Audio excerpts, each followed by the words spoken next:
Wednesday, 6:47 p.m.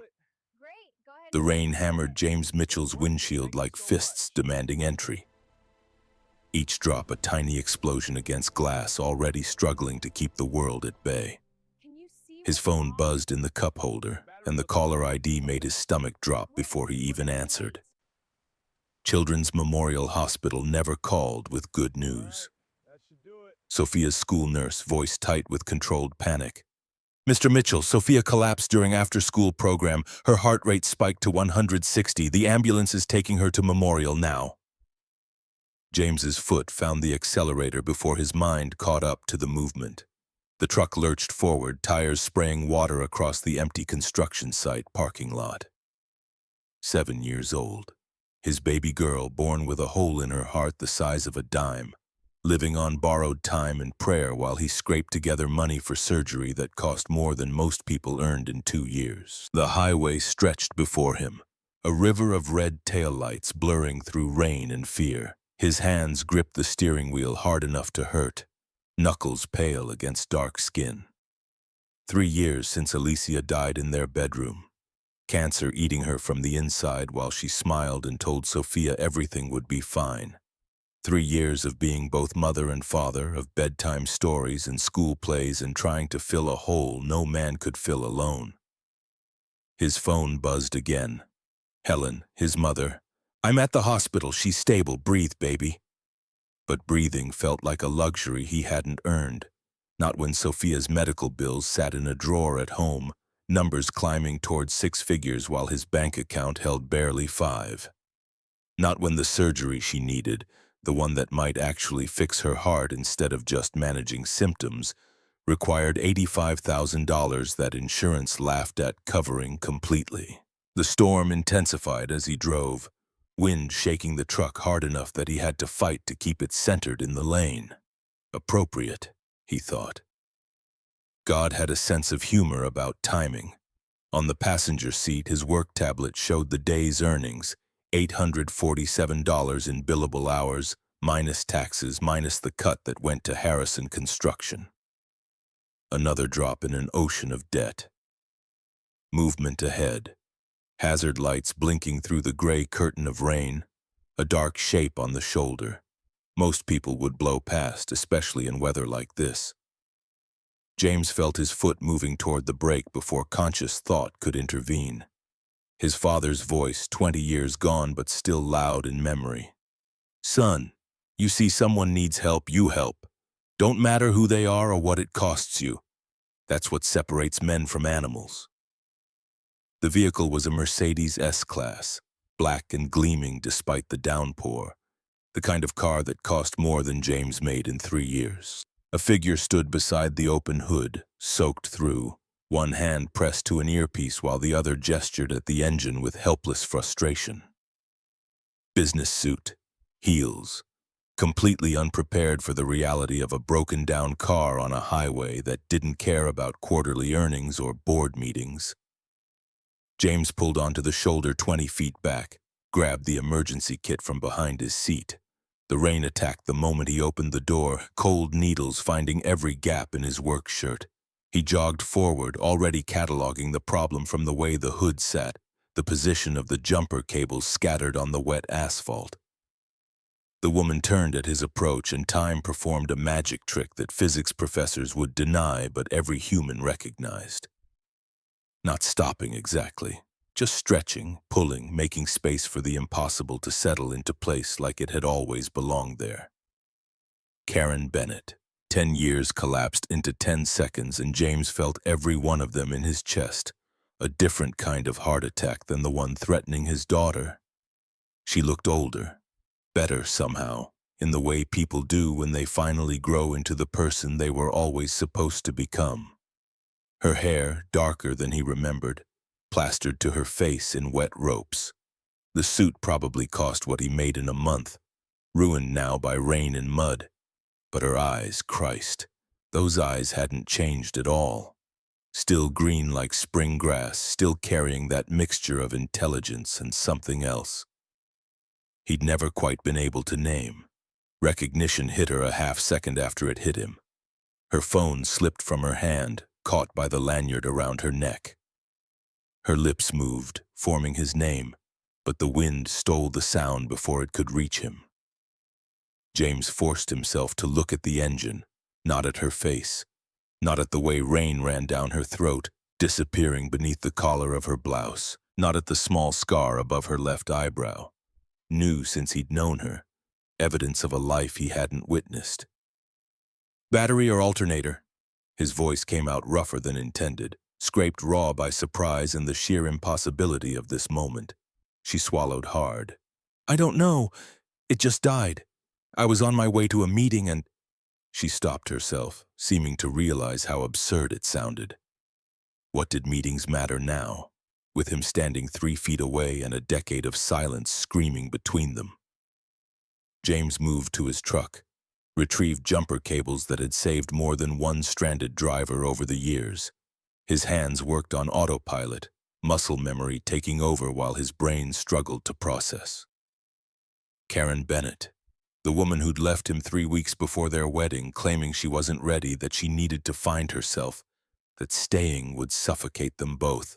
The woman whose ghost he'd married anyway, in the form of Alicia, sweet and stable and completely wrong for him in ways he'd only admitted after she was gone.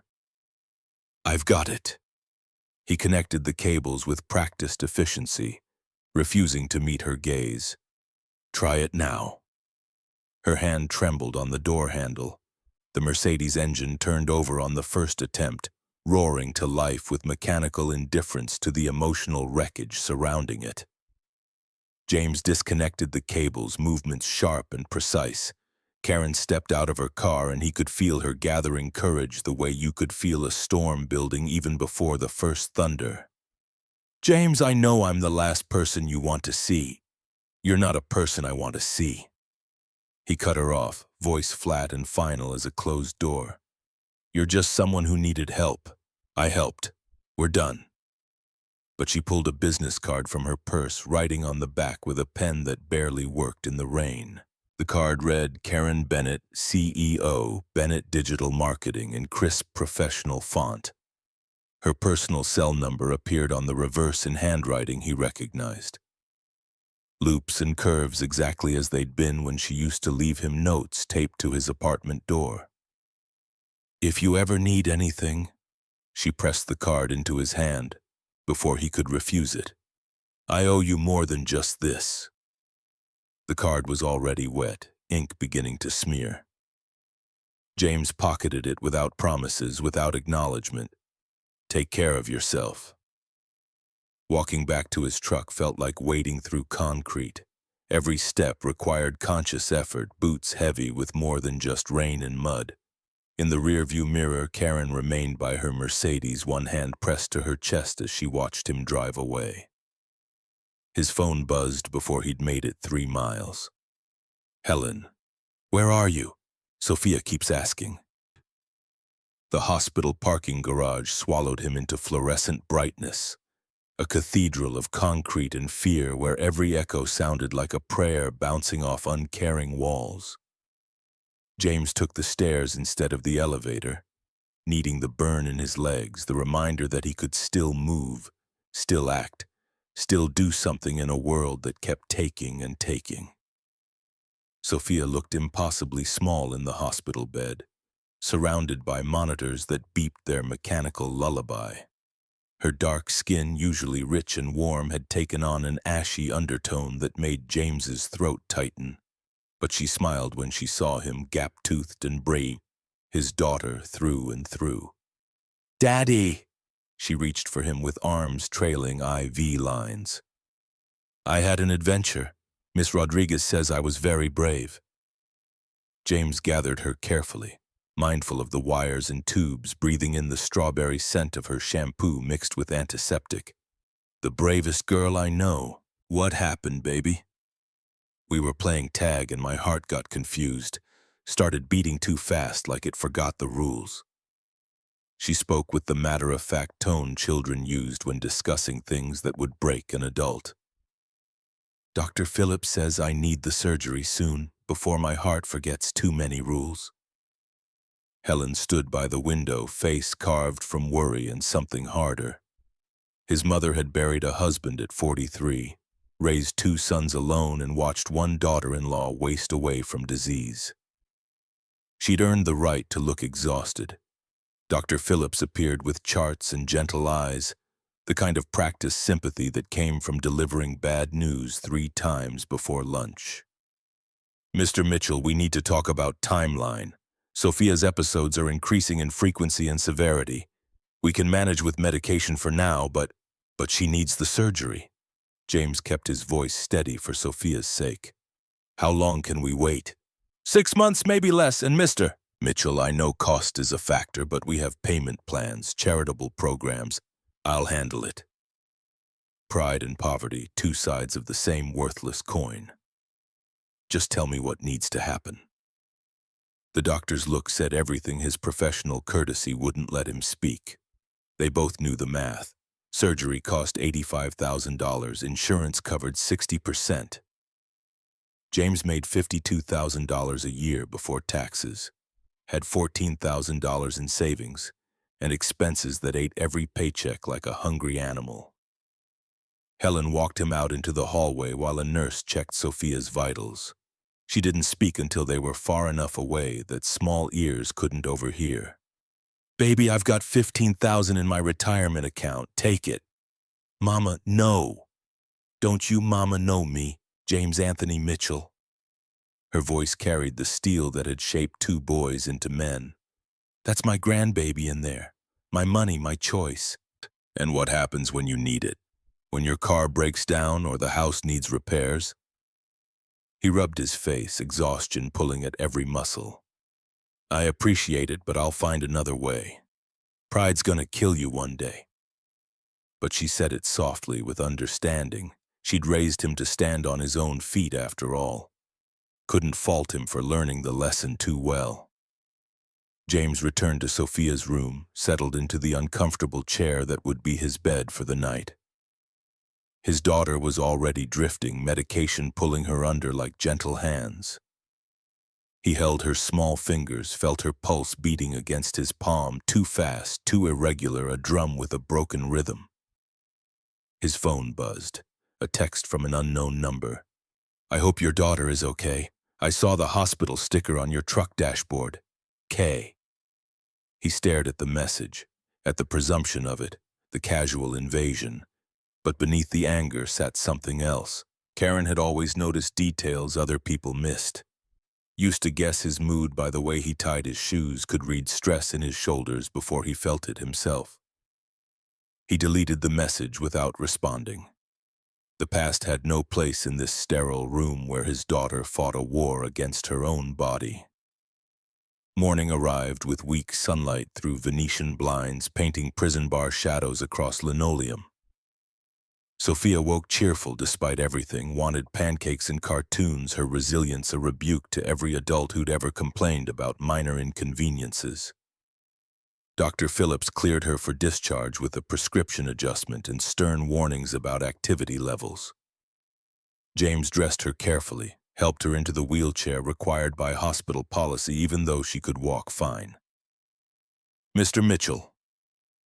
A different doctor, this one from billing, stopped him near the exit. "We need to discuss Sophia's account. You're currently $3,200 past due on previous visits.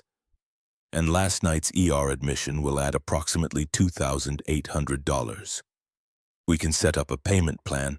I'll handle it." The same words wearing thin from repetition.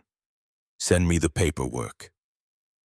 He loaded Sophia into his truck, buckled her carefully.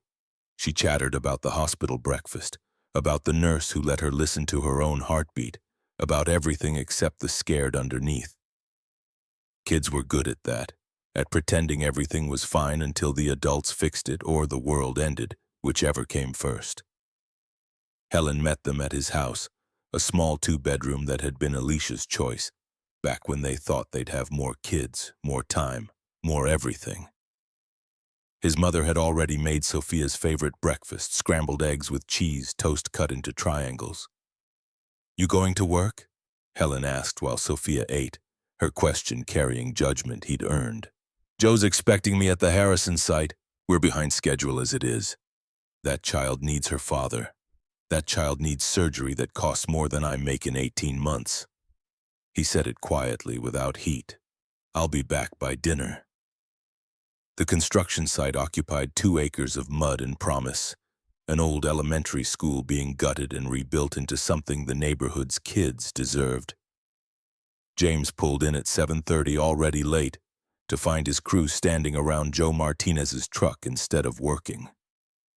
Joe saw him first, face tight with the look men got when delivering news nobody wanted to hear. We got a problem, boss. Someone hit us last night, took about $8 grand in equipment. Power tools, copper wire, the DeWalt generator we just bought. James felt something in his chest crack, just slightly. Cameras? Disabled. Clean job. Whoever did it knew the site, knew where the blind spots were. Joe pulled out his phone, showed photos of empty storage containers, cut locks, tire tracks in fresh mud. I already called the cops. They sent some junior officer who took notes and basically told us not to hold our breath. The crew watched James, waiting for reaction. 8 men who depended on this job to feed their families, who trusted him to keep the work flowing and the paychecks coming.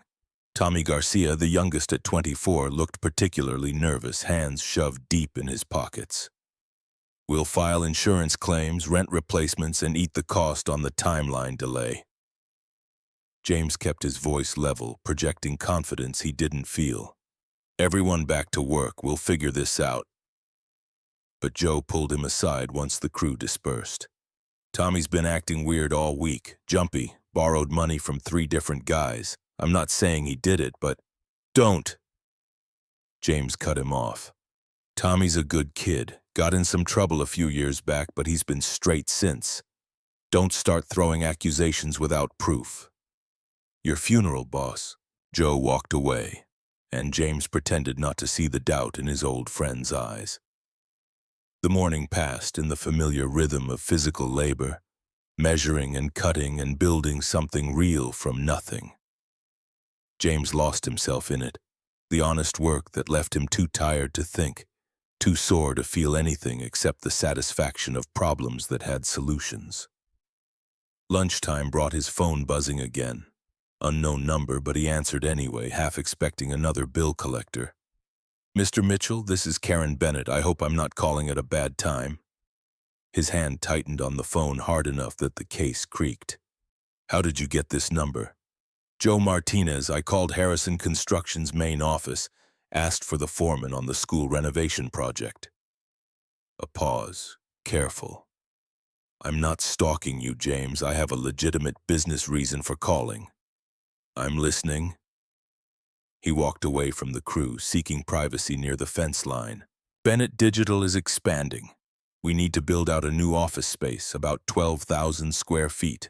The project's worth approximately $500,000. Her voice stayed professional, crisp. Joe speaks highly of your work. I'd like to discuss hiring Harrison Construction for the job, with you as lead foreman.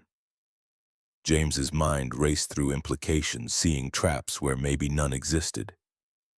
Why me specifically?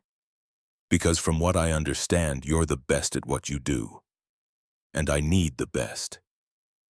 She paused, and something else crept into her tone. And yes, because I owe you an apology, a real one, face to face, not delivered in the rain on the side of a highway. Have dinner with me. We'll discuss the project, and I'll explain what happened 10 years ago. The past doesn't matter. It matters to me. Quiet, honest. One dinner, business. You pick the place, you set the terms. If you decide you don't want the project afterward, I'll respect that. He should say no. Should protect himself, protect Sophia from complications they didn't need. But $500,000 meant work for months, meant bonuses and overtime, and maybe possibly enough extra to fill the gap between insurance and surgery. Tony's Italian, Saturday at 7, 1 hour. He hung up before she could respond, before he could second-guess himself into a different decision. Joe found him 20 minutes later, curiosity written across his weathered face. So, you taking the Bennett job? How did you... She called me first, asked about you. Wanted to know about your reputation, your skills, whether you could handle a project that size. Joe studied him with eyes that had seen 30 years of construction sites and human nature. Didn't mention that you two knew each other. Care to explain? James returned to work instead of answering, letting the saw's scream drown out questions he couldn't answer anyway. Friday arrived with Sophia's school science fair project, a volcano made from papier-mâché and enthusiasm. James had promised to help her finish it, had cleared his evening specifically for this, but the Harrison site ran late, problems compounding, and he didn't make it home until almost 7. Helen opened the door with a look that could strip paint. Your daughter's been asking about you for 3 hours. Sophia sat at the kitchen table, surrounded by baking soda and vinegar and construction paper, her face a careful mask of not crying that broke James's heart more than tears would have. It's okay, Daddy. Grandma helped me. Baby girl, I'm so sorry. Work ran late and... I know. She smiled, but it didn't reach her eyes. Mommy used to say that too. Work ran late. Always ran late. The comparison hit like a physical blow. Alicia had been a nurse, 12-hour shifts that stretched to 14, coming home exhausted to a daughter who just wanted her present. They'd fought about it, near the end, before the cancer diagnosis made everything else seem petty. James knelt beside Sophia's chair, took her small hands in his. You're right. That's not good enough. I'm sorry. Will you help now? Hope, fragile as spun glass. They spent 2 hours finishing the volcano, mixing the perfect ratios of baking soda and vinegar, painting the mountain slopes with colors Sophia insisted looked scientifically accurate. James helped her write index cards explaining the chemical reaction, listened to her practice her presentation until she had it memorized. Daddy? Sophia's voice, small in the quiet after Helen left. Why doesn't Miss Rodriguez think I can be a scientist? What? Baby, why would you think that? She said I should focus on things I can actually do. Things that don't need me to be too active. Sophia picked at the dried paint on her fingers. But scientists stand up a lot. They walk around labs. What if my heart can't do that? James pulled her into his lap, felt her slight weight, too light, always too light. Listen to me. Your heart doesn't define what you can be. It's just something we're going to fix, like fixing a car engine or a broken pipe. Once it's fixed, you can be anything you want. Promise? I promise. He kissed the top of her head, making oaths to a child who believed in him more than he believed in himself. Saturday evening, James stood in his bedroom staring at a closet full of work clothes and exactly one suit, bought for Alicia's funeral, unworn since. The suit still fit barely, though his shoulders had broadened from 3 years of physical labor. Helen appeared in the doorway, Sophia peeking around her grandmother's legs. You look handsome, baby. Where you going? Business dinner. Client wants to discuss a big project. Not quite a lie, but not quite truth either. Sophia's eyes widened. Are you going on a date, Daddy? No, sweetheart. Just work. But Helen's expression said she didn't believe him, and mothers always knew. Tony's Italian occupied a converted Victorian house on 5th Street, all warm brick and trailing ivy, the kind of place where checked tablecloths felt elegant instead of cheap. James arrived 10 minutes early, asked for a quiet table, ordered water, and tried to remember how to breathe normally. Karen walked in at exactly 7 o'clock, punctual as always, wearing jeans and a dark sweater instead of the business suits he'd associated with her. Her hair loose around her shoulders, minimal makeup, looking more like the girl he'd fallen for in college than the CEO she'd become. She slid into the seat across from him, and the air between them felt thick enough to choke on. Thank you for coming. She folded her hands on the table, nervous in a way he'd rarely seen. I wasn't sure you would. $500,000 is hard to ignore. He kept his voice neutral, professional. Joe sent over the preliminary specs. It's a solid project. James, I don't want to talk about the project. She leaned forward and he could see the effort it took. Not yet. I need to explain what happened. You deserve that much. It was 10 years ago. And I've spent every one of those years regretting it. She accepted wine from the waiter without looking at him, took a sip like courage. My parents divorced when I was 12. I watched my mother spend 15 years being someone's wife, defining herself entirely by my father. When he left, she didn't know who she was anymore. Everything had been about him, where we lived, what she did, who her friends were. James listened, recognizing the old story, the explanation she'd tried to give him then, that he'd been too hurt to hear. I swore I'd never be like that. I'd establish myself first, have a career, know exactly who I was before I became someone's wife. She stared at her wine glass. Then I met you, and all those carefully constructed plans went out the window. We were engaged within a year, planning a wedding, talking about kids and houses and forever. And suddenly I was 26 and terrified I was making my mother's mistake. So you ran. No judgment in the words, just statement of fact. I joined the police academy in Oregon. Thought if I became strong enough, independent enough, I wouldn't need anyone to feel complete. Her laugh held no humor. Spent 5 years on patrol, made detective, dated men who meant nothing and forgot them the moment they walked out the door, convinced myself I'd made the right choice. The food arrived. Neither of them had ordered, but Tony knew his regulars, knew what they needed even when they didn't. Chicken parmesan for her, lasagna for him, steaming and fragrant and completely irrelevant to the conversation happening.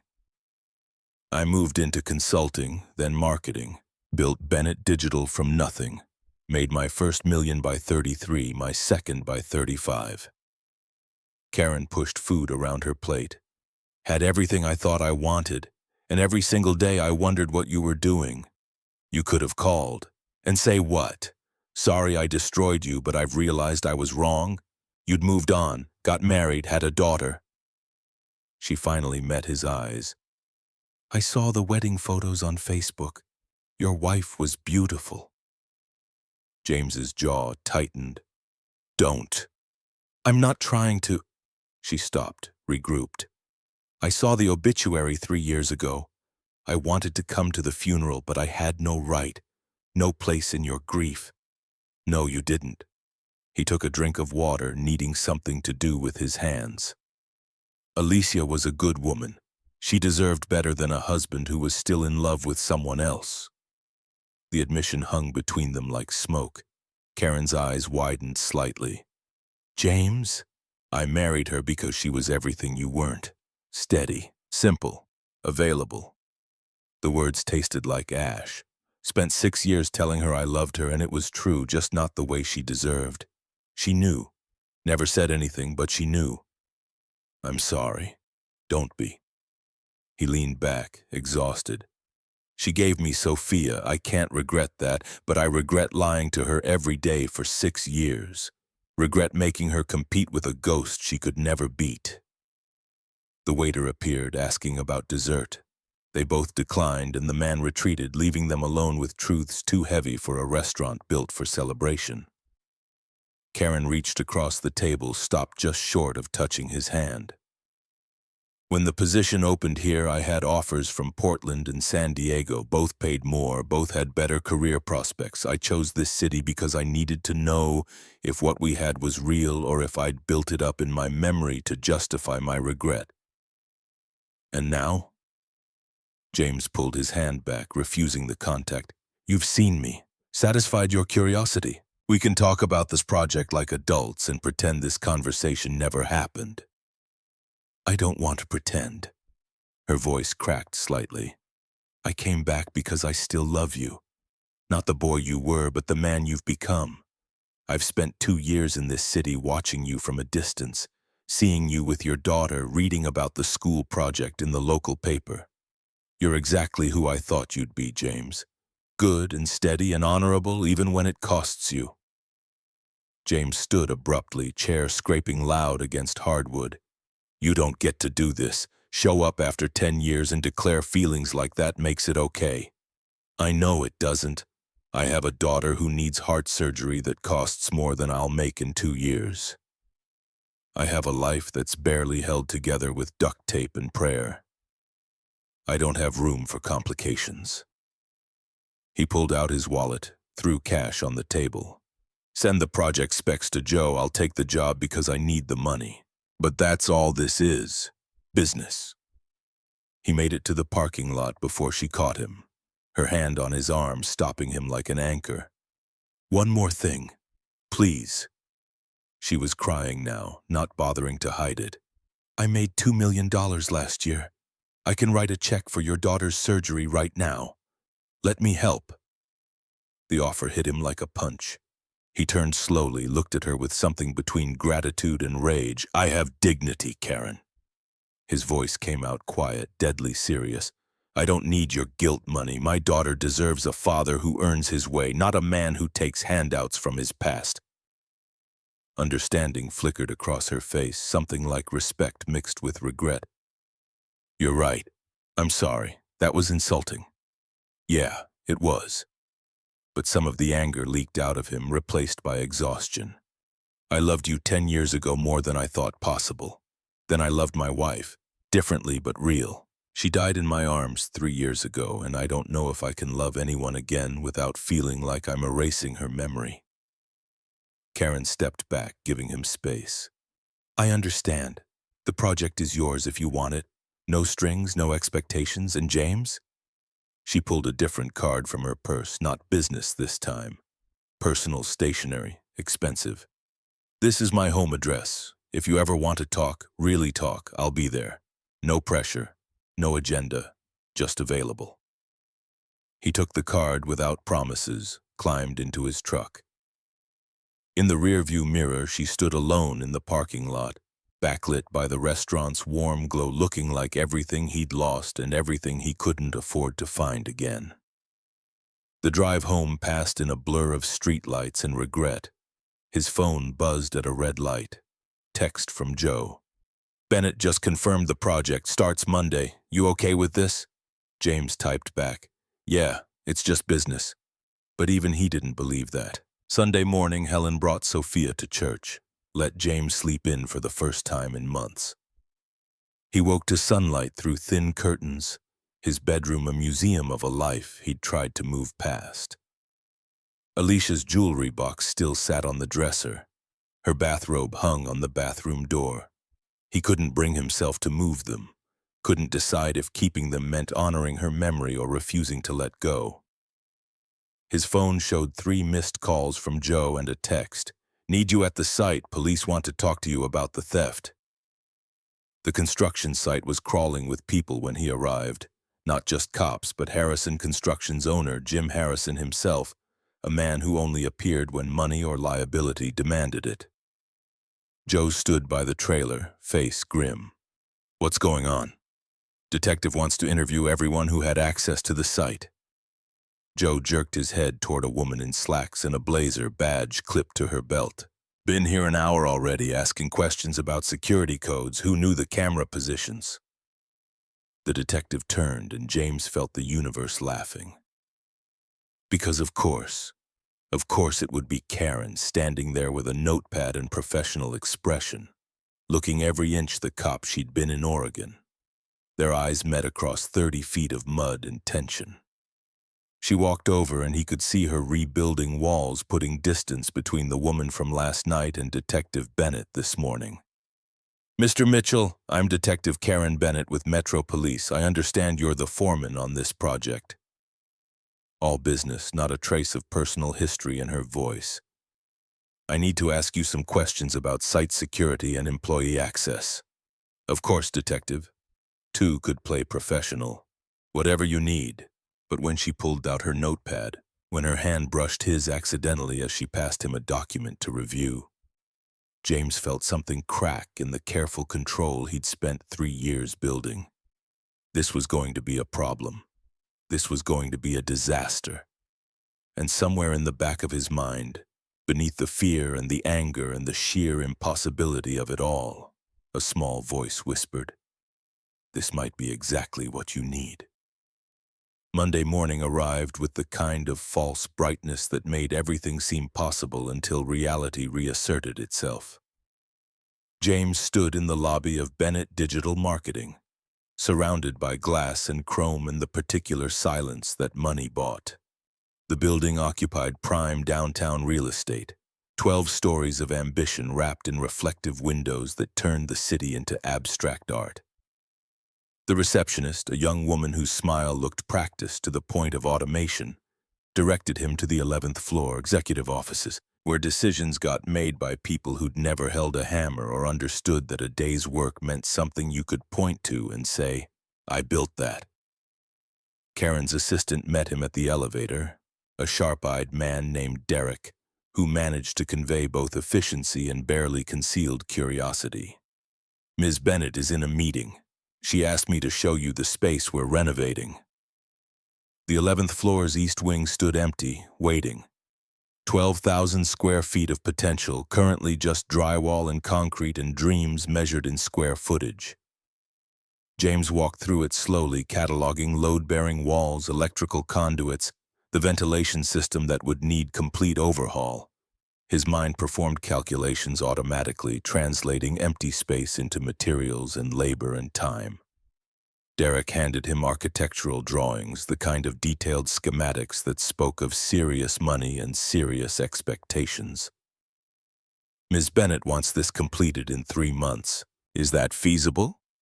"Depends on what problems we find once we start tearing into walls." James studied the plans, already seeing issues. "This ventilation routing, it's going to conflict with the support beam here.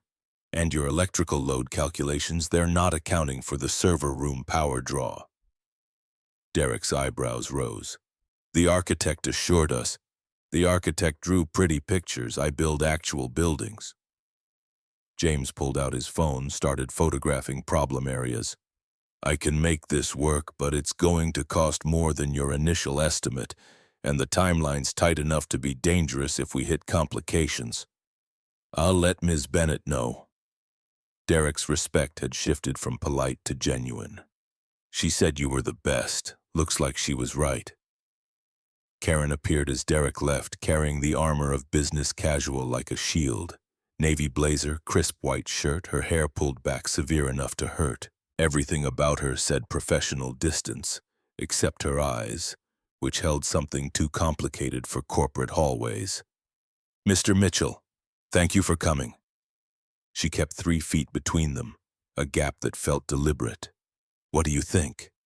"I think whoever did your initial estimate was optimistic to the point of fiction." He handed her his phone, showing the photos he'd taken. "You've got structural issues here, here, and here. The HVAC system needs complete replacement, not just upgrade. And this electrical panel, it's from 1987. Building code won't let you add the load you're planning without total overhaul." She scrolled through the photos and he watched her process information with the quick efficiency that had probably built her company. "How much are we talking?" "Additional 80,000 minimum. Maybe more depending on what's hiding in those walls." He took his phone back, careful not to let their fingers touch. "I can do it in 3 months if nothing goes catastrophically wrong. But that's working 6 days a week, extended hours, and hoping the building inspector doesn't find asbestos or lead paint or any of the other surprises old buildings like to keep." Karen pulled out her own phone, typed quickly.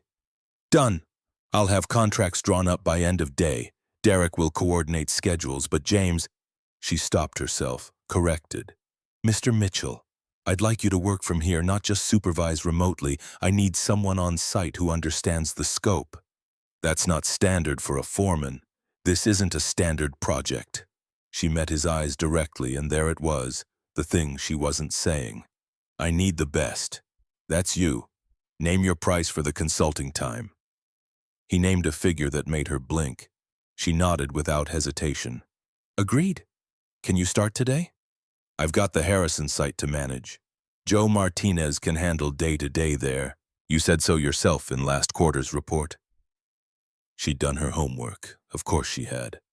"This project needs your full attention." James found himself agreeing before he'd fully thought through the implications. 3 months working in close proximity to a woman he'd spent a decade trying to forget, in a building that smelled like money and ambition and everything his life wasn't. This was going to hurt. The first week passed in a blur of demolition and discovery. They found asbestos in the ceiling tiles, lead paint on the window frames, electrical wiring that predated safety standards by a comfortable margin. Each problem added cost and time, and each time James delivered bad news, Karen authorized the fix without hesitation. By Thursday, he'd fallen into an uncomfortable rhythm. Mornings at Bennett Digital, afternoons checking the Harrison site, evenings with Sophia. His daughter noticed the change, the way he came home later, more tired, smelling like different dust. "Daddy, why do you smell like offices now instead of wood?" She asked it over dinner, mac and cheese from a box, because he'd been too exhausted to cook. "New project, baby girl, helping build something for a client." He pushed food around his plate, not really hungry. "It's temporary." Helen, visiting to check on them both, gave him a look that said she knew he was lying to himself, if not his daughter. "This client have a name? Bennett Digital Marketing. The CEO who called Joe about you." Not a question. Helen's information network would shame the FBI. "The one you had dinner with Saturday?" Sophia's eyes widened. "You did go on a date." "Business dinner." The distinction felt thinner each time he repeated it. "And yes, Mama, she's the one from before. Before Alicia, before everything." Helen's expression softened. "Baby, Alicia made you promise to be happy. You know that, right? 3 days before she passed, she made me swear I'd make sure you didn't close yourself off." "I'm not closed off. I'm focused on Sophia. You're hiding behind our grandbaby." Helen stood, started clearing dishes. "And she's too smart not to see it." Friday evening brought Tommy Garcia to the Bennett building, looking for James with the kind of nervous energy that preceded confession. The young man found him in the gutted East Wing, reviewing contractor estimates for the HVAC replacement. "Boss, I need to talk to you. Private." They walked to the stairwell, concrete and echo far from curious ears. Tommy's hands shook as he pulled out a cigarette, remembered the no-smoking policy, put it away. "I did it, the Harrison site. I helped them steal the equipment." The words tumbled out in a rush, relief and shame mixing. "Ricky Salazar, he runs this gambling operation out of a bar on East End. I owed him $18,000 from a bad run last year. He said if I helped him hit the site, we'd call it even." James felt something cold settle in his chest. "You gave him the security codes, told him where the cameras couldn't see." "I didn't think. I thought he'd just take a few things, not clean us out." Tommy's voice cracked. "But now he wants more. Wants me to get him into buildings like this one, steal client data, blueprints, says if I don't, he'll tell the cops I masterminded the whole Harrison job." "Why are you telling me this?" "Because you gave me a job when nobody else would. Because you trusted me." Tommy wiped his eyes, angry at himself for crying. "And because Salazar's working with someone else, someone with money and connections. He let it slip in a text, something about a corporate partner who wants to take down some CEO." James's mind raced, connecting dots that formed a picture he didn't like. Did he mention a name? Christopher Wade. Said the man was COO at some marketing firm, had a grudge, was willing to pay serious money for dirt on his boss. Bennett Digital's COO, Karen's second in command, the man who'd looked at James on that first day with contempt that went beyond professional rivalry. "You're going to tell Detective Bennett everything, today." James pulled out his phone. "And you're going to wear a wire when you meet Salazar next time. Boss, if I do that, I go to jail. Maybe. Or maybe the DA cuts you a deal for cooperation." James met Tommy's eyes. "But either way, you stop running. You face what you did. That's the only way forward." Tommy nodded, defeated but also lighter, like confession had released pressure he'd been holding too long. "What about the crew? They're gonna hate me." "Yeah, probably, but that's the cost." James put a hand on the younger man's shoulder. You made a choice, now you make a different one. Be better than your worst day. Karen took the news with the controlled fury of someone trained to manage crisis. They stood in her office, floor-to-ceiling windows showing the city at dusk, lights beginning to glow like earthbound stars. Christopher, she said the name like it tasted wrong. He's been with me since I started this company. Built it with me. People change. Or maybe you never saw what was always there. James watched her process betrayal, recognized the look. He'd worn it himself 10 years ago. If we move on this now, without solid proof, he'll lawyer up and disappear. I need evidence. She paced, mind already working the problem. How good is Tommy's testimony? He's willing to cooperate. Detective Bennett can... He stopped, caught by the strangeness of using her title. You can work with the DA, set up a sting. I need you to trust me on something. She turned and the professional mask slipped enough to show the woman underneath. Don't tell anyone else about this. Not Joe, not your crew. If Christopher has sources inside Bennett Digital, word might get back. You want me to lie to people I work with. I want you to protect an investigation. Her jaw set. There's a difference. Is there? He moved toward the door. Because from here it looks like you're asking me to compromise my integrity because it's convenient. James, please. I'll keep quiet for now, for the investigation, but I don't like it. He paused at the threshold. And when this is done, I'm going back to jobs where the lies are simple, where wood doesn't pretend to be anything except wood. He left her standing in her office, silhouetted against glass, looking smaller than her title suggested. Saturday morning, Sophia's science fair. James had marked it on his calendar in red, made Helen promise to call him if he was even 5 minutes late. He arrived at the elementary school gymnasium 20 minutes early, helped Sophia set up her volcano display between a solar system model and a plant growth experiment. You're here.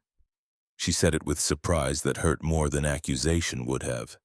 You're actually here. I promised, didn't I? He adjusted her display board, making sure the title card was straight. Wouldn't miss this for anything. The gym filled with parents and students, the particular chaos of children trying to explain complex science with poster board and enthusiasm. Sophia's presentation drew a small crowd, her explanation of chemical reactions delivered with the confidence of someone who'd practiced until words became muscle memory. James stood back, letting her shine, feeling pride swell in his chest. This was what mattered, not corporate schemes or renovation budgets or the complicated weight of Karen Bennett's return, just his daughter, gap-toothed and brilliant, showing the world what she could do. Karen appeared at his elbow so quietly he almost didn't notice. She wore jeans and a sweater, hair down, looking nothing like the CEO who'd stood in her glass office the day before. I hope it's okay that I came. Derek mentioned it was today and She stopped, seeming to second-guess herself. I can leave if you want. Sophia spotted her before James could respond. Miss Bennett, you came to see my volcano. I wouldn't miss it. Karen knelt to Sophia's level, genuine interest lighting her face. Tell me about the chemical reaction, what makes it work? And just like that, his daughter was off, explaining acid-base reactions with hand gestures and rapid-fire detail. Karen listened with the kind of attention most adults didn't give children, asking questions that showed she understood the science, encouraging elaborations that made Sophia's smile grow wider. James watched them together, feeling something shift in his chest. Not quite forgiveness, not quite acceptance, but something. When the judges came through, Sophia presented with Karen standing beside James, and for a moment, for just one impossible moment, they looked like what they'd almost been. A family. The thought terrified him more than anything Christopher Wade could threaten. The volcano won third place. Sophia glowed with pride, clutched her ribbon like treasure. Daddy, can we celebrate? Can we get ice cream? Absolutely. He looked at Karen, saw the question in her eyes. You want to join us? She hesitated, reading subtext. If that's okay. It's ice cream, not a marriage proposal. He tried for levity, felt it fall flat. Come on. They ended up at Sullivan's, a mom-and-pop place that had survived gentrification through sheer stubborn quality. Sophia ordered chocolate chip cookie dough with gummy bears, a combination that made the teenager behind the counter visibly wince. Karen got vanilla, simple. James ordered nothing, claiming he wasn't hungry. Daddy doesn't eat when he's stressed. Sophia announced this like it was common knowledge. Grandma says he gets all tight in his shoulders and forgets food exists. Traitor.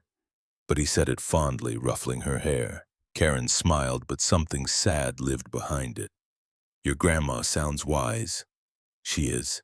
She told me Daddy needs to be happy again, not just okay. Sophia spoke with the brutal honesty of children who didn't understand why adults made simple things complicated. Are you going to help him be happy, Miss Bennett? The question hung there, impossible to answer without causing damage.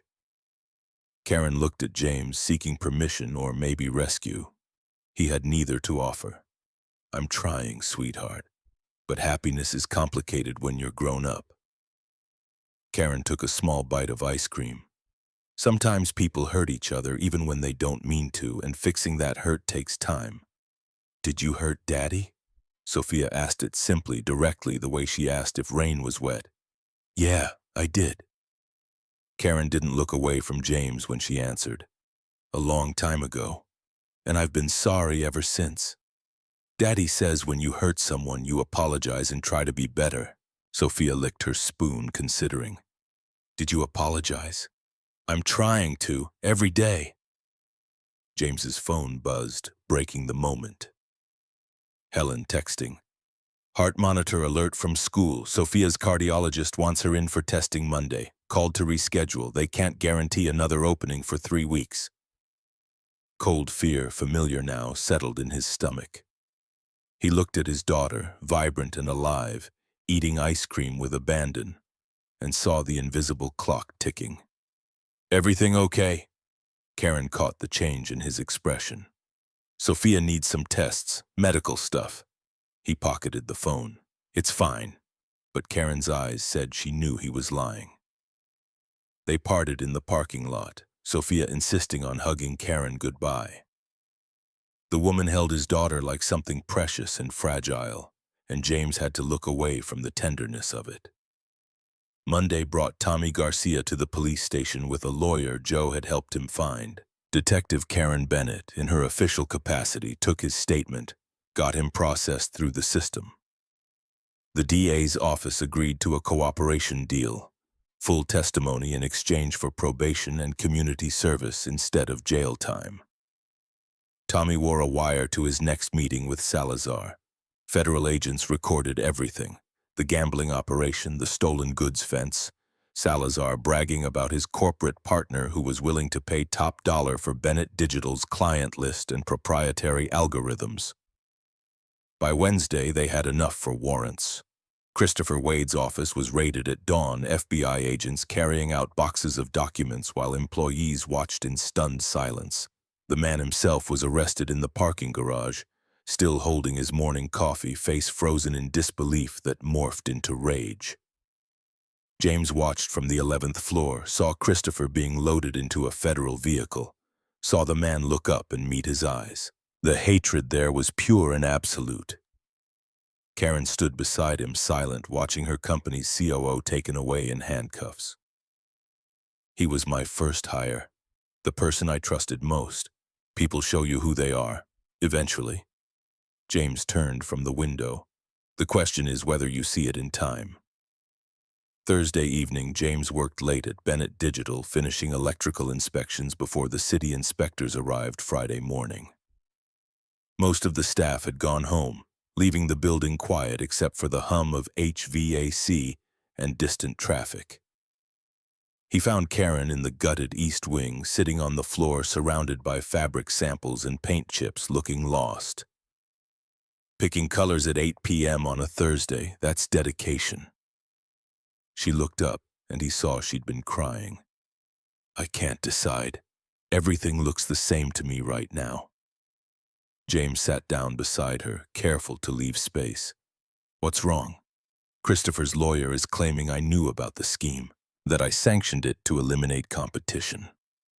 She laughed, bitter. I built this company from nothing. 70-hour weeks for 5 years, eating ramen and sleeping on the office couch.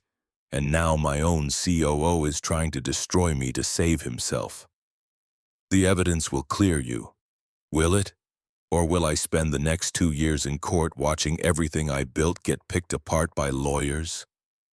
She pulled her knees to her chest, smaller than he'd ever seen her. I'm good at being a CEO.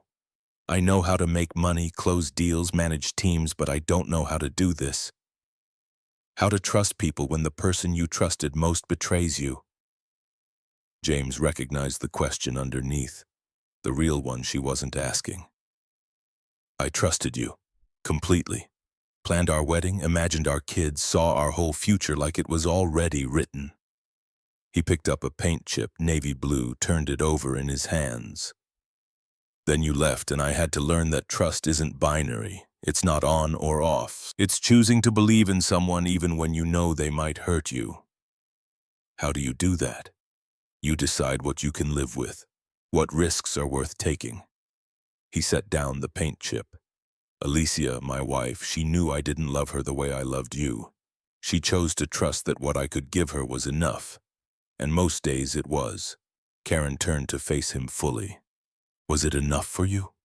The question deserved honesty. No, but I chose it anyway. Because being with someone imperfectly felt better than being alone perfectly. Is that what we were? Perfect? Her voice barely above a whisper. We were young and stupid and thought love conquered everything. He met her eyes. But yeah, for about 2 years it felt perfect. She shifted closer and he didn't move away. Their shoulders touched, just barely, the smallest contact that felt enormous. James, I need to tell you something. About why I really came back. She took a breath, gathering courage. 5 years ago, I was dating someone. Michael. Investment banker, smart, funny, checking all the boxes. He proposed. I said yes. James felt something twist in his chest. What happened? I woke up 3 days before the wedding and realized I was doing it again. Making the same mistake. Marrying someone I didn't love because it made sense on paper. She pressed her palms to her eyes. I called it off, broke his heart. Became the woman who couldn't commit twice. Everyone said I had issues. They were right. So you came back here to fix yourself?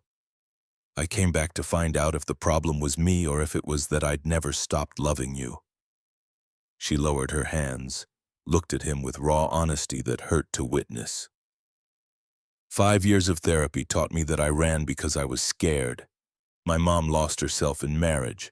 I didn't want to disappear, but I didn't realize that being alone isn't the same as being found. What do you want me to say? Nothing. I just needed you to know. She stood, brushed dust from her jeans. The paint, by the way. Go with the navy. It'll make the space feel grounded. She left him sitting there, surrounded by color samples and the weight of words that changed everything and nothing. Friday morning, Sophia's cardiologist appointment. Dr. Emily Chen, a specialist Helen had found through church connections, met them in an office decorated with cartoon hearts wearing superhero capes. Sophia loved it immediately. The tests took 3 hours, EKG, echocardiogram, stress tests adapted for a 7-year-old with limited stamina. James sat in the waiting room, alternating between pacing and forced stillness, checking his phone compulsively for news he knew wouldn't come faster through staring. Dr. Chen called them in together, Sophia holding James's hand tight enough to hurt. The doctor pulled up images on her computer, heart scans that looked like abstract art. The hole is growing, not rapidly but consistently. Her episodes will increase in frequency and severity. Dr. Chen spoke gently but didn't sugarcoat. We need to schedule surgery within the next 4 to 6 weeks. Beyond that, we risk permanent damage. James heard the words from somewhere far away. 4 to 6 weeks. He had $27,000 saved. The surgery cost $95,000 after insurance. He was short by an amount that might as well have been millions. What if we wait longer? Then her heart will develop arrhythmias that medication can't control. She'll need a pacemaker, possibly a transplant down the line. Dr. Chen looked at Sophia, then back to James. I know cost is a factor. We have payment plans, charity programs. I'll handle it. The same words, empty now, promises he couldn't keep. In the parking garage, Sophia tugged his sleeve. Daddy, am I going to die? The question stopped him cold. He knelt, took her small face in his hands. No, baby girl, you're going to be fine. We're going to fix your heart and you're going to grow up and be a scientist and change the world. You promise? I promise. He sealed it with a hug, holding his daughter while she trembled. I'll figure it out. I always do. But walking to his truck, he felt the weight of a promise he had no idea how to keep. Saturday morning arrived with a phone call that changed everything. Christopher Wade's lawyer calling from a number James didn't recognize. Mr. Mitchell, this is Robert Feldman representing Christopher Wade. Smooth voice, expensive education evident. My client would like to make you an offer. I'm not interested in anything your client has to say. Hear me out. $100,000, cash, deposited in any account you specify. A pause for effect. All you have to do is walk away from the Bennett Digital renovation. Tell them you can't complete the project. My client will handle the rest.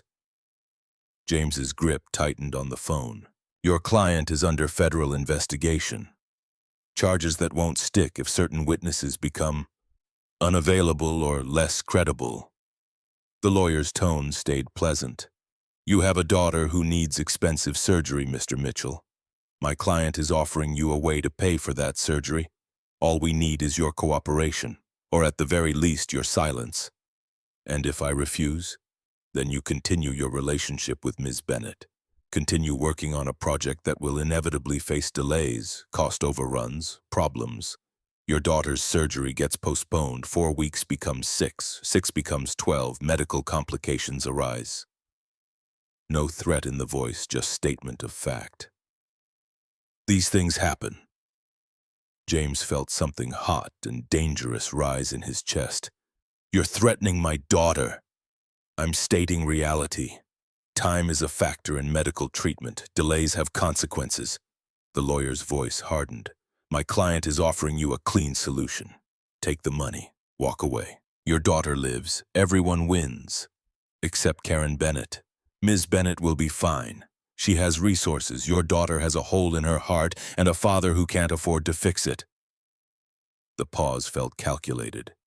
I need an answer by Monday, Mr. Mitchell. After that, the offer expires. The line went dead. James sat in his kitchen staring at nothing, mind racing through impossible math. $100,000 would pay for Sophia's surgery, cover the medical bills, give him breathing room. All he had to do was abandon Karen, let Christopher destroy everything she'd built. His phone buzzed. Text from Karen. Can we talk, please? He called instead of texting. She answered on the first ring. I need to tell you something. His voice sounded strange to his own ears. Christopher's lawyer just offered me $100,000 to walk away from your project. Silence. Then carefully. What did you say? I hung up on him. But James, if you're even considering it, I can rebuild a career. I can't rebuild my daughter's respect if she learns I stayed silent when I knew the truth. The words came from somewhere deep, some place that predated fear. I won't teach Sophia that money matters more than character. He heard her breath catch. Your daughter needs that surgery. Yeah, she does. He closed his eyes. But she needs a father she can be proud of more than she needs one who's alive and broken. James Mitchell, you are the most stubborn, infuriating, honorable man I've ever known. Her voice thick with emotion. And I love you for it. The declaration hung there, impossible to ignore. Don't. He opened his eyes. Don't say things like that when I'm trying to do the right thing. Why not? It's true. I love you. Not the man you were, but the man you are now. The one who chooses truth over survival. She took a breath. And I'm going to pay for Sophia's surgery. Karen, before you argue, listen, this isn't charity, this isn't guilt, this is me saying I love your daughter because she's part of you. And I love you because you're the only person I've ever met who makes me want to be better than I am. Her voice steadied, resolute. Let me do this, please. James felt something crack in his chest, walls he'd built over 3 years of widowhood and grief. I can't take your money. Then consider it a loan. Pay me back over 20 years at 1% interest. I don't care. Desperation edged her control but don't let pride kill your daughter. Don't make me watch you destroy yourself because you're too stubborn to accept help. If I do this, if I let you help, it changes everything. Good, I want it to change. She took a shaky breath. I want another chance, James, a real one. Not to fix the past, but to build something new, something better. He thought of Sophia, gap-toothed and brilliant, trusting him to keep promises he couldn't keep alone. Thought of Alicia, dying in their bedroom, making him swear to be happy. Thought of himself, hollowed out by grief and responsibility. So focused on surviving, he'd forgotten about living. One condition. His voice barely above whisper. This doesn't buy anything between us. You pay for the surgery, I pay you back, and we figure out the rest like adults. No debt, no obligation, no guilt. Agreed. Relief flooded her tone. When's the surgery scheduled? Dr. Chen can get us in Wednesday if I confirm by Monday morning. 3 days. A lifetime. Confirm it. I'll have the money in the hospital's account by end of business Monday. After they hung up, James sat in his kitchen and cried for the first time since Alicia's funeral. Not from sadness, from the overwhelming relief of not being alone, of letting someone else carry weight he'd been bearing solo for too long. His phone buzzed. Text from Tommy. Salazar made bail. Lawyer says he's gunning for anyone who testified. Watch your back. James stared at the message, feeling the universe laugh at his brief moment of hope. Because of course it couldn't be simple. Of course saving his daughter meant putting her in different danger. He called Karen back. We have a problem. Sunday morning, James stood in his bathroom mirror practicing words that felt impossible. Helen had taken Sophia to church, giving him rare solitude that amplified every doubt. Wednesday, 3 days until they cut open his daughter's chest and tried to repair what nature had built wrong. Karen arrived at his house carrying coffee and the kind of determination that bent reality. She'd called ahead, asked to come over, something about paperwork that couldn't wait. He'd agreed before thinking through what it meant, having her in the space where Alicia had lived and died. She stopped in the doorway, taking in the small living room with its worn furniture and toys scattered like evidence of childhood. Her eyes found the photo on the mantel, James, Alicia, and baby Sophia, frozen in a moment when future still meant promise. She was beautiful. Karen moved closer to the photograph, studied the woman who'd replaced her. Really beautiful. Yeah, she was. James handed her coffee, black, the way she'd taken it 10 years ago. Some things didn't change. Also kind, patient, everything I needed and nothing I deserved. Karen set down the coffee without drinking. I brought the paperwork for the hospital. Wire transfer authorization, payment guarantee. She pulled documents from her bag, detailed and official. Sign here, here, and here. The money will clear by tomorrow morning. He took the pen, hesitated over the signature line. This is a lot of money. It's a number in an account. I'll make it back in 6 months. She met his eyes. Sign it, James. Let me do this one thing right. He signed, feeling each stroke of the pen like crossing a threshold he couldn't uncross. When he looked up, Karen was watching him with an expression that made breathing difficult. There's something else. She reached into her bag again, pulled out an envelope, old and worn. Helen gave this to me yesterday. She said Alicia left it with her, asked her to give it to you when you finally opened your heart again.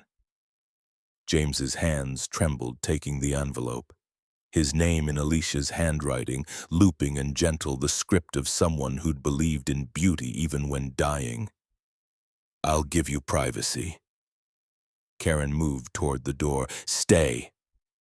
He didn't know why he said it, only that reading this alone felt impossible.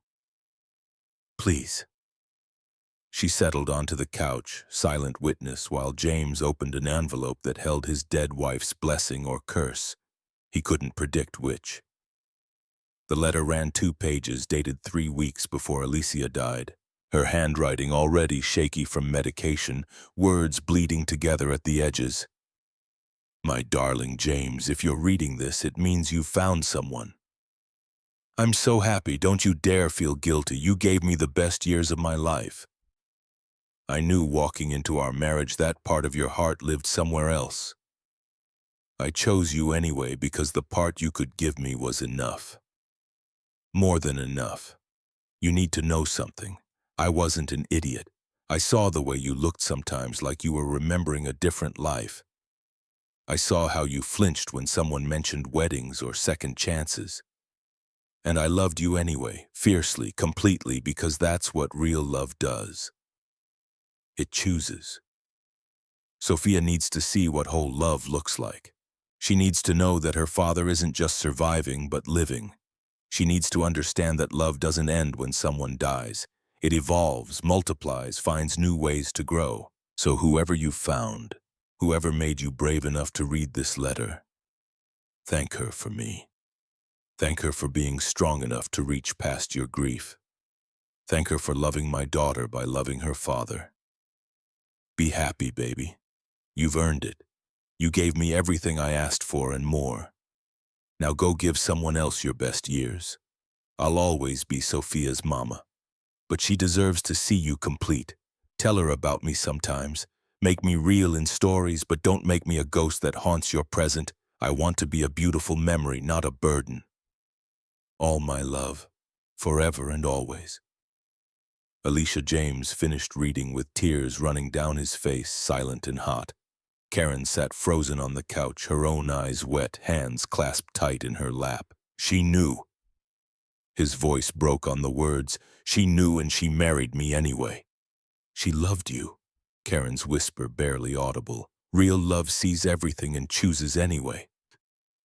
He looked at her then, really looked, seeing past his own fear and grief to the woman who'd spent 10 years trying to fix a mistake she'd made at 26.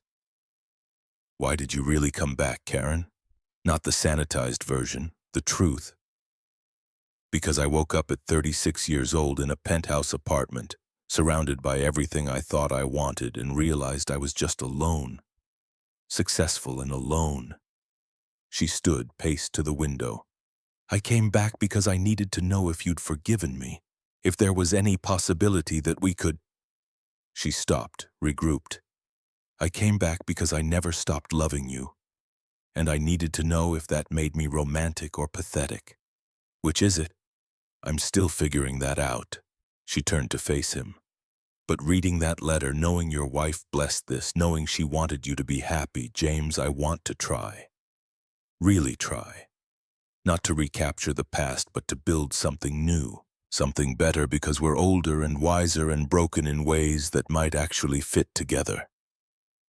He crossed the room in 3 steps, pulled her into a kiss that tasted like salt and coffee and 10 years of accumulated longing. She responded with matching hunger, hands fisting in his shirt, making small sounds that bypassed his brain entirely. They broke apart gasping, foreheads pressed together, both trembling. This is a terrible idea. He couldn't let go of her. You live in a different world. I'm barely keeping my head above water most days. Then teach me to swim in yours. She kissed him again, softer. I'm tired of drowning in money and success and loneliness. His phone shattered the moment, buzzing insistent. Helen's number. He answered, stepping back from Karen, suddenly aware of how close they'd come to crossing lines he wasn't sure he was ready for. Baby Sophia collapsed at church. Ambulance is taking her to Memorial.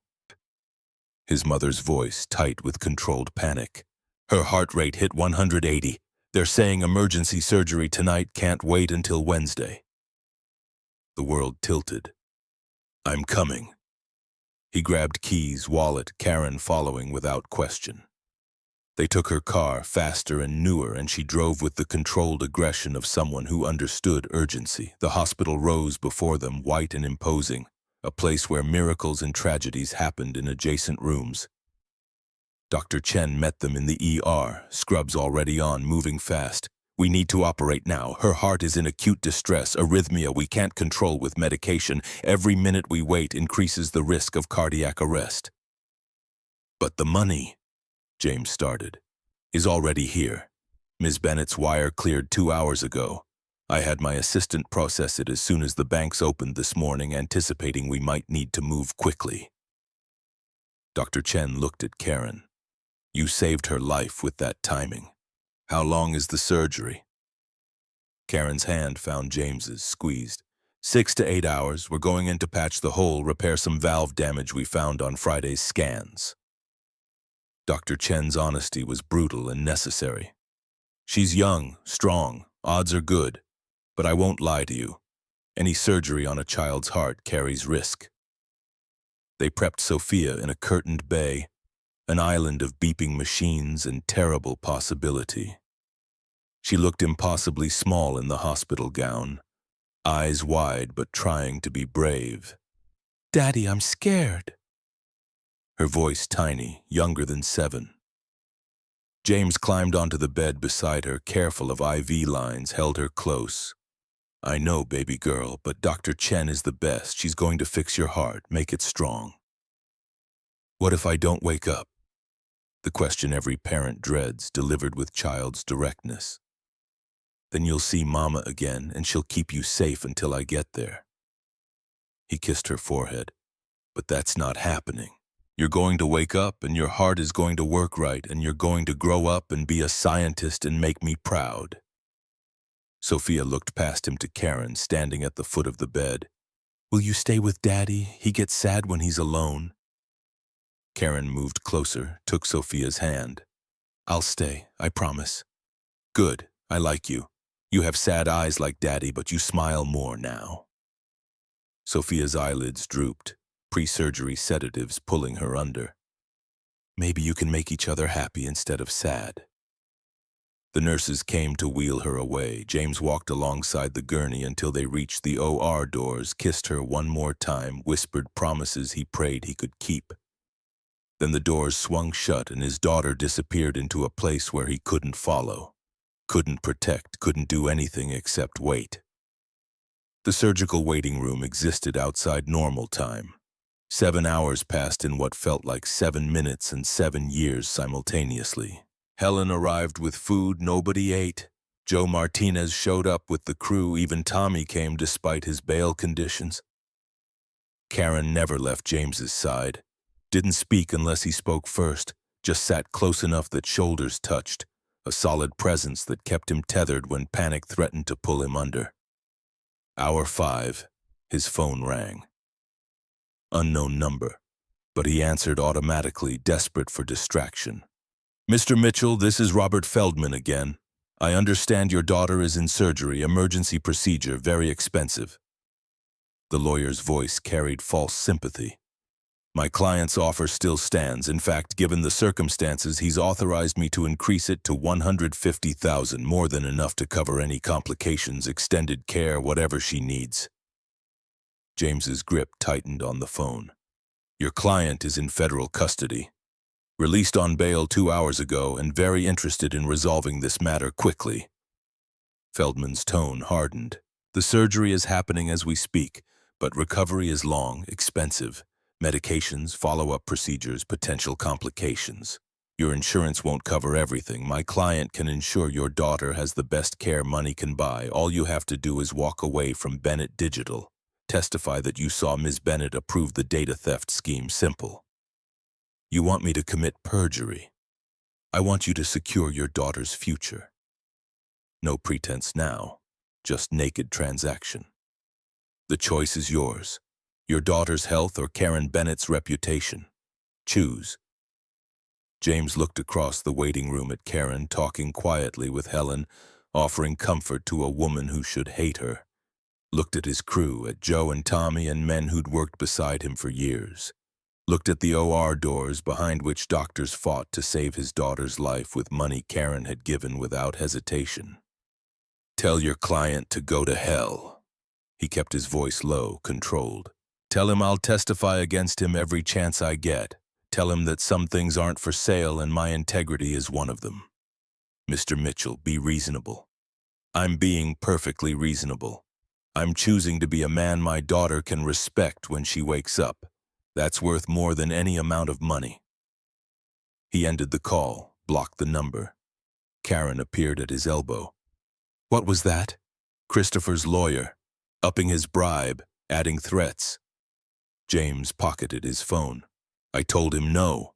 James, if you need the money for Sophia, I need my daughter to grow up knowing her father stood for something. That matters more than medical bills. He met her eyes. You taught me that, actually. 10 years ago when you left because you needed to be whole before you could be part of something. I was furious then, but you were right. Being true to yourself matters more than being comfortable. She took his hand, laced their fingers together. I was also an idiot who threw away the best thing in my life because I was scared. Yeah, you were. He smiled, exhausted. But you came back. That takes courage, too. Hour 7. Dr. Chen emerged in surgical scrubs, mask pulled down, exhaustion and triumph mixing on her face. The entire waiting room stood as one, holding collective breath. The surgery was successful. We repaired the hole, fixed the valve damage. Her heart is beating strong and steady. Dr. Chen smiled, and it transformed her tired features. She's in recovery now. Still sedated, but vitals are excellent. She'll need 6 weeks of limited activity and follow-up appointments, but, barring complications, Sophia should make a full recovery. James felt his knees go weak. Helen caught him, held him up while he processed relief so intense it hurt. Karen stood close, one hand on his shoulder, grounding him through touch when words failed. When can I see her? His voice rough with unshed tears. Another hour while recovery stabilizes her. Then you can sit with her until she wakes. Dr. Chen squeezed his arm. You have a fighter, Mr. Mitchell. She's going to be fine. The crew erupted in quiet celebration, backslaps and hugs, and the particular relief of men who'd seen one of their own hurting and could finally breathe again. Tommy stood apart, guilt written in every line of his body, until James pulled him into a hug. Thank you for being honest, for helping stop Christopher. James held the younger man tight. That took guts. I almost cost you everything. Tommy's voice broke. But you didn't. You made a bad choice, then a good one. That's all any of us can do. James stepped back, gripped Tommy's shoulders. Now you keep making good choices, understand? Tommy nodded, wiping his eyes. Recovery room visitation happened in shifts, 2 at a time, 15 minutes each. James went first with Helen, then with Karen, needing both the history and the future present when his daughter opened her eyes. Sophia looked smaller in the hospital bed, pale against white sheets, chest rising and falling with mechanical regularity. Monitors beeped their reassuring rhythm, evidence that her heart finally worked the way it should. She's going to be okay. Karen whispered it like prayer. Yeah. James couldn't take his eyes off his daughter. She is. James, I need to tell you something about the money, about all of this. Karen moved closer, voice urgent despite the quiet. I didn't pay for the surgery to buy your affection or create obligation. I did it because I love her, because she's part of you, and loving you means loving all of you, including the parts that come with responsibility and fear and a 7-year-old who needs her heart fixed. I know. He took her hand. and I'm letting you help because I finally understand that accepting help isn't weakness. It's trust, and I trust you, Karen. Probably more than I should, definitely more than is safe, but I do." She leaned her head on his shoulder, and they stood together watching Sophia breathe, watching her chest rise and fall with the steady rhythm of a heart that finally worked right. Monday morning arrived with James sleeping in a chair beside Sophia's bed, neck cramped, back protesting, happier than he'd been in 3 years. His daughter had woken briefly at midnight, smiled at him, asked for water and reassurance before drifting back to sleep. Dr. Chen stopped by during morning rounds, checked Sophia's incisions, pronounced everything healing beautifully. "She can probably go home in 3 days if she continues like this. Then 6 weeks of taking it easy, no running, no playground equipment, lots of rest. She's going to hate that." James smiled, imagining Sophia's frustration at forced inactivity. "Better than the alternative." Dr. Chen made notes on her tablet. The surgery was textbook. Her heart should function normally for the rest of her life. After the doctor left, Sophia woke properly, hungry and cranky in the way that signaled genuine recovery. James helped her eat hospital breakfast, bland and institutional, while she complained about everything with the glorious entitlement of a child who didn't understand how close she'd come to dying. Karen arrived at 8 with Helen, both women carrying enough worry that Sophia noticed immediately. "Why does everyone look scared? I'm fine," she demonstrated by wiggling her toes. "See? Still works. We're not scared, baby, we're happy." Helen kissed Sophia's forehead. "So happy you're okay. Miss Bennett, did you stay with Daddy all night?" Sophia asked with the directness children wielded like weapons. "I did. We took turns keeping watch." Karen settled into the chair James vacated, let him stretch legs that had gone numb. "Wanted to make sure you had people here when you woke up." "Are you and Daddy dating now?" No preamble, no subtlety. James choked on his coffee. Karen's eyes widened, then softened into something like amusement. "We're figuring that out, sweetheart. Adults are slower than kids about these things." Karen took Sophia's hand carefully, mindful of the IV. "But I care about your daddy very much, and I care about you. Is that okay?" Sophia considered this with the gravity of a judge weighing evidence. "Do you make Daddy happy?" "I'm trying to." "Then it's okay." Simple as that, childhood logic cutting through adult complications. "Mama wanted Daddy to be happy. She told me before she died, said Daddy might find someone new and I should be nice to them." James felt his throat tighten. "She told you that?" "Yeah. Said love doesn't end when people leave.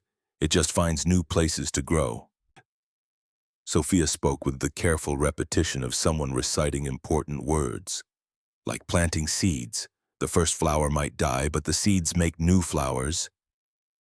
Karen pressed a hand to her mouth, eyes wet. "Your mama was very wise." "I know. I miss her." Sophia's face scrunched, fighting tears. "But I'm glad you're here. Daddy's less sad when you're around." Helen excused herself, suddenly needing tissues, leaving James and Karen alone with a child too young to understand what she'd just given permission for and too old not to be taken seriously. Tuesday brought Christopher Wade's preliminary hearing. Karen had to testify, and James insisted on going despite Sophia's protests at being left with only Helen for company. The courthouse was all marble and echo the particular coldness of places where judgment happened. Christopher sat at the defense table in expensive suit, face carved from contempt, looking at Karen like she'd betrayed him instead of the reverse. The prosecution called Karen first. She walked to the witness stand with the controlled grace of someone used to being watched, sworn in, sat with her hands folded and her back straight. The prosecutor, a sharp woman named Martinez who reminded James of sharks in business wear, led Karen through testimony with surgical precision. The emails Christopher had sent Salazar, the bank transfers from Christopher's personal accounts, the stolen client data found on servers Christopher controlled. Christopher's lawyer, Feldman himself, cross-examined with the aggressive incompetence of someone defending the indefensible. Isn't it true, Ms. Bennett, that you and Mr. Wade had disagreements about company direction? Yes, we disagreed on several strategic decisions. Karen's voice stayed level. And isn't it true that you recently began a romantic relationship with James Mitchell, the foreman on your renovation project? Objection, relevance. Martinez stood. Your Honor, I'm establishing bias. Ms. Bennett's relationship with Mr. Mitchell, who has testified against my client, suggests coordination. Overruled, but get to your point quickly, Mr. Feldman. The judge looked bored. Ms. Bennett, are you romantically involved with James Mitchell? Karen met James's eyes across the courtroom. I'm in love with him, yes. Have been for 16 years on and off. But that has nothing to do with your client's criminal behavior. Murmurs rippled through the gallery. Christopher's face went purple. Your Honor, I move to dismiss based on prosecutorial misconduct. Feldman started. Motion denied. Ms. Bennett's personal life has no bearing on the physical evidence against your client. The judge's gavel cracked. Continue, Ms. Martinez. The hearing lasted 3 hours. Tommy testified about being recruited by Salazar, about Christopher's direct involvement in planning the thefts.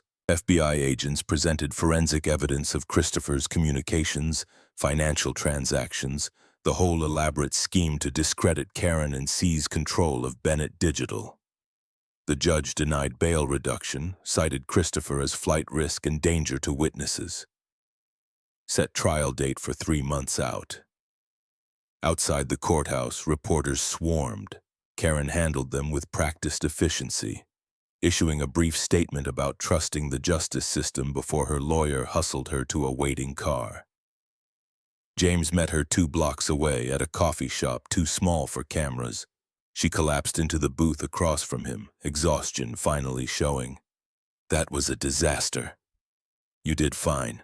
Better than fine. He pushed coffee toward her. Though you maybe didn't need to announce you've been in love with me for 16 years on the court record. It's true. Felt wrong to lie under oath. She smiled, tired but genuine. Besides, everyone knew anyway, might as well own it. 16 years, that includes the 4 years we didn't speak. I'm aware. Math was never my weakness. She wrapped her hands around the coffee cup. I loved you when we were together. Loved you when I left. Loved you while you married someone else. Loved you through everything, even when I was too stupid to admit it. James reached across the table, took her hand. I love you too, present tense, terrified about it, convinced it's going to explode in our faces, but there it is. So what do? We try, we're honest, we don't run when it gets hard. He squeezed her fingers. And we protect Sophia above everything else. If this doesn't work, if we can't make it work, we end it cleanly before she gets hurt. Agreed. Karen turned her hand over, laced their fingers properly. I'm not running this time, James. Whatever happens, I'm staying. Wednesday, Sophia came home. The house felt different with her back in it. Louder and brighter, filled with instructions about medication schedules and activity restrictions, and follow-up appointments. Karen showed up that evening with groceries and the stated intention of cooking dinner. James watched her navigate his small kitchen with increasing frustration, trying to make chicken stir-fry with ingredients that didn't quite match any coherent recipe. You can't cook. He made it an observation, not accusation. I had a chef for 3 years. Before that, I ate takeout. She stared at the chicken like it might attack. How hard can it be? Let me. He took over, relegating her to chopping vegetables under close supervision. They worked side by side, shoulders brushing, falling into a rhythm that felt domestic and dangerous. Sophia watched from the kitchen table, doing homework with one eye and playing matchmaker with the other. You guys look like a cooking show. She announced this with glee. The ones where people are bad at cooking and the judge yells at them. Nobody's yelling. James flipped chicken, added sauce. Yet. Dinner happened around his small table, all 4 of them. James, Sophia, Karen, and Helen, who'd stayed to ensure medication got taken properly. They ate stir-fry and rice and vegetables Sophia picked around, talking about nothing important, just existing together. Helen caught James's eye across the table, smiled with the particular satisfaction of a mother watching her son finally let himself be happy. After dinner, after Helen left and Sophia was installed on the couch with cartoons and strict orders not to move, James walked Karen to her car. "Thank you for today, for being here." He leaned against her Mercedes, suddenly uncertain. "For everything, really. I want to be here, want to be part of this." She gestured at the house, the life it represented. "But I don't want to rush anything, don't want to push Sophia into accepting me before she's ready. She drew a picture yesterday of our family. It had you in it." James pulled out his phone, showed her the photo he'd taken. Stick figures labeled Daddy, Sophia, Miss Karen, and floating above them in angel wings, Mama. Karen's hand flew to her mouth. "She put Alicia in it too. Because Sophia understands something we're still learning. Love doesn't replace, it adds, multiplies." He pocketed his phone. "My daughter is smarter than both of us combined. Most children are." Karen moved closer, tentative. "Can I kiss you? Or is that too fast?" "You can kiss me." He pulled her in, felt her melt against him, warm and solid and real. "You can kiss me as much as you want." They stood in his driveway under streetlights, kissing like teenagers, like people who'd found something precious they'd thought lost forever.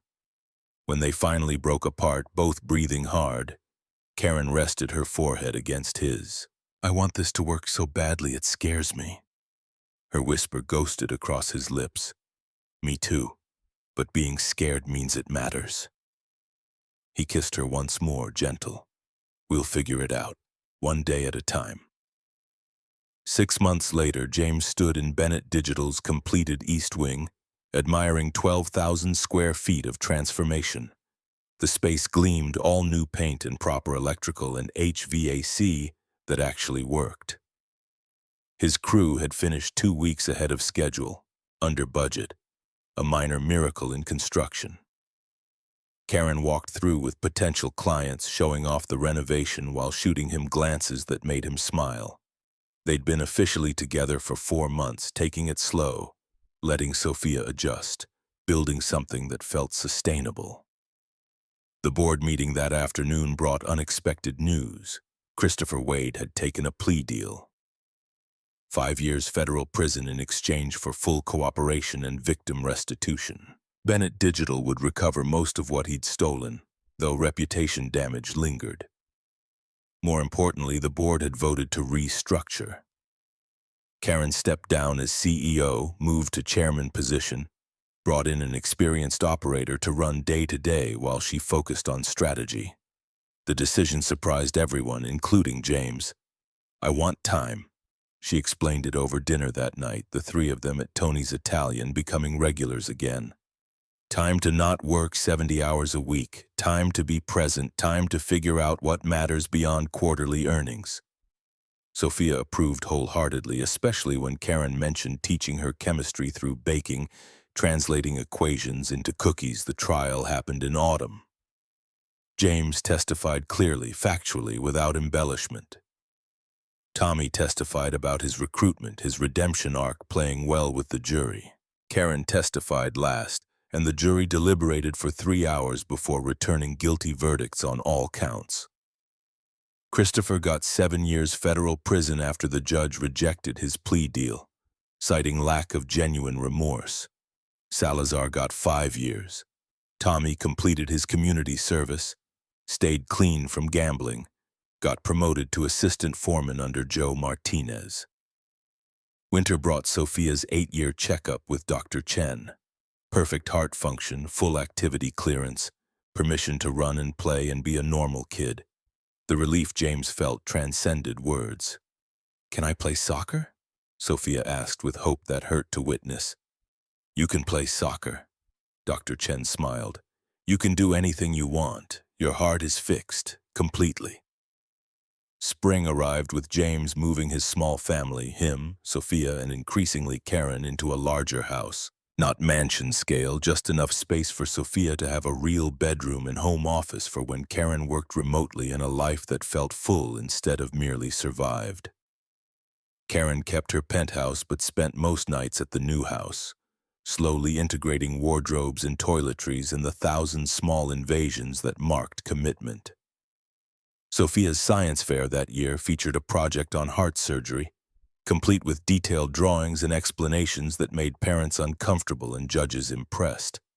She won first place, stood on stage accepting her ribbon, and pointed to both James and Karen in the audience when asked who helped. Saturday afternoon, 1 year after the surgery, James took Karen and Sophia to the cemetery where Alicia rested.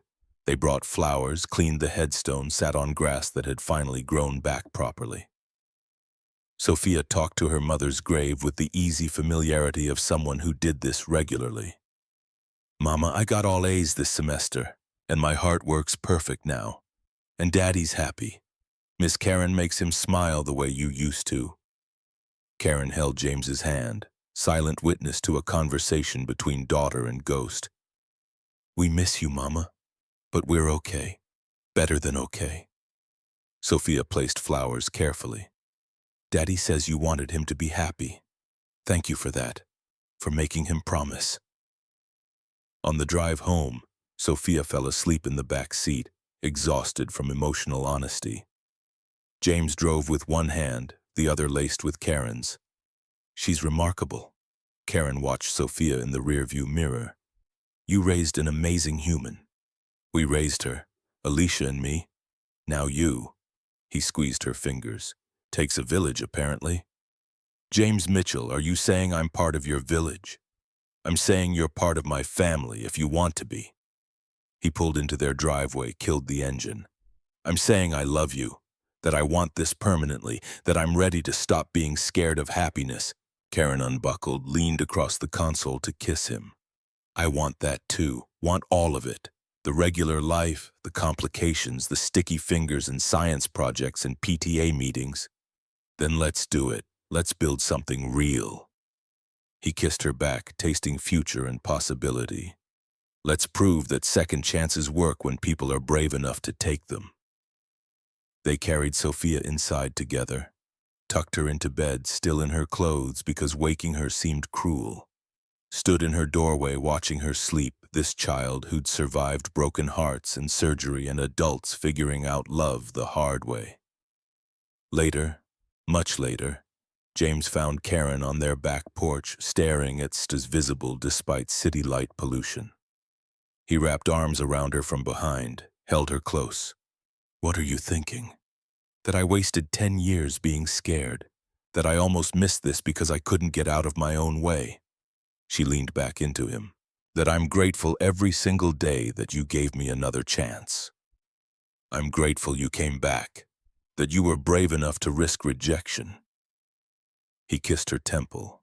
"That you loved Sophia enough to save her life without expecting anything in return." "I love her because she's yours, because she's brilliant and brave and everything good about you made visible." Karen turned in his arms, met his eyes. "And I love you because you showed me what integrity looks like, what it means to choose right over easy." Inside, Sophia called out, nightmare or thirst or just needing reassurance. They went to her together, both of them, and that simple act felt like the greatest victory. Not grand gesture or dramatic rescue, just showing up, being present, choosing each other day after ordinary day. 6 months later, James proposed, not with fanfare or restaurant drama. Just a quiet moment in their kitchen after Sophia went to sleep. A ring his grandmother had worn and words that came from the deepest part of him. "I don't know what forever looks like, but I know I want to find out with you." Karen said yes, with tears streaming, with laughter bubbling up, with the kind of joy that came from finally getting it right. They married in autumn, small ceremony with people who mattered. Sophia was flower girl, carrying Alicia's photo pinned to her bouquet, making both mothers present in her own way. Helen cried through the whole thing. Joe gave James away, gruff and proud. The vows they wrote themselves, promises about honesty and presence and loving each other's damage along with their strengths. I promise to never run when things get hard. Karen's voice steady despite emotion. To choose us every single day, even when it's not easy. I promise to let you help carry weight I've been carrying alone. James held her hands, meaning every word. To trust that accepting love isn't weakness but courage. Sophia watched them kiss, watched them declared married, and smiled with the satisfaction of someone who'd known all along how this would end. At the reception, small and joyful in Tony's Italian's private room, James danced with his daughter while Karen watched.